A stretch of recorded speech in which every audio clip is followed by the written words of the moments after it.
இந்த பாடல்களுக்கு விளக்கங்கள் நான் சொல்றதே நம்மாழ்வாருக்கு ரொம்ப பிடிக்கும்.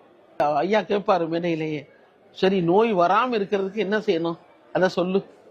நோய் வந்ததுக்கு அப்புறமே நம்ம கவலைப்பட்டுக்கிட்டு இருக்கோம். நோய் வராமே நம்ம தடுத்துக்கிறதுக்கு என்ன செய்யணும்னு சொல்லுவார்.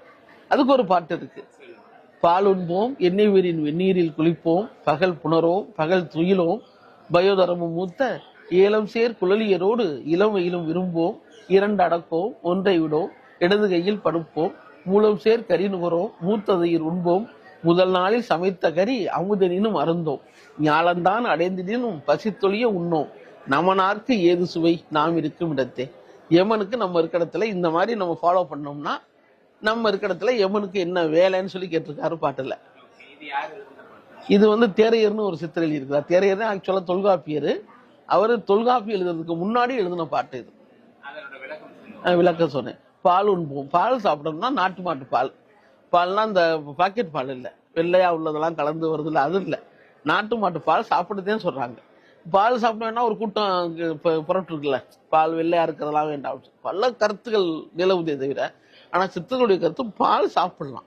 ஏன்னா எப்படி சாப்பிடலாம்னு சொல்றாங்கன்னா, ஒரு குழந்தை பிறந்த உடனே அந்த தாய் இறந்து போயிட்டாக்க அந்த பச்சிளங்குழந்தைக்கு அடுத்த உணவு பசும்பால் தான்.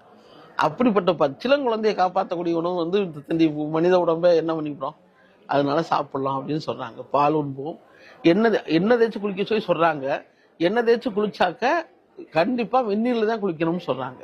எண்ணெய் வீரின் வெந்நீரில் குளிப்போம், பகல் புணரோம், கணவன் மனைவி உடல் உறவு பகல்ல கூடவே கூடாதுன்னு சொல்றாங்க. பகல் புணரோம், பகல் துயிலும், பகல்ல தூங்கவும் செய்யாது அப்படிங்கிறாங்க.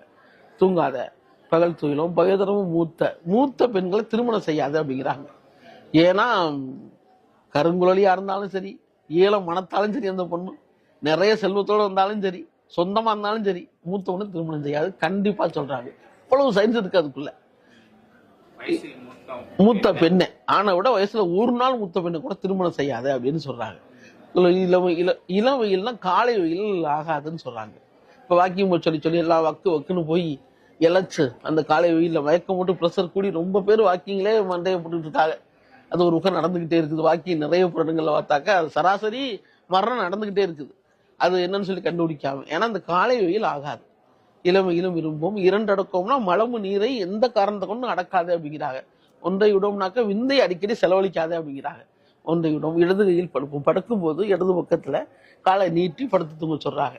வேற எப்படியோ எப்படியுமே படுத்து தூங்க சொல்ல, இடது பக்கம் காலை நல்லா நீட்டிக்கணும். நீட்டிட்டு உடம்பு லூஸ் பண்ணிக்கிட்டு அப்படியே தூங்க சொல்றாங்க.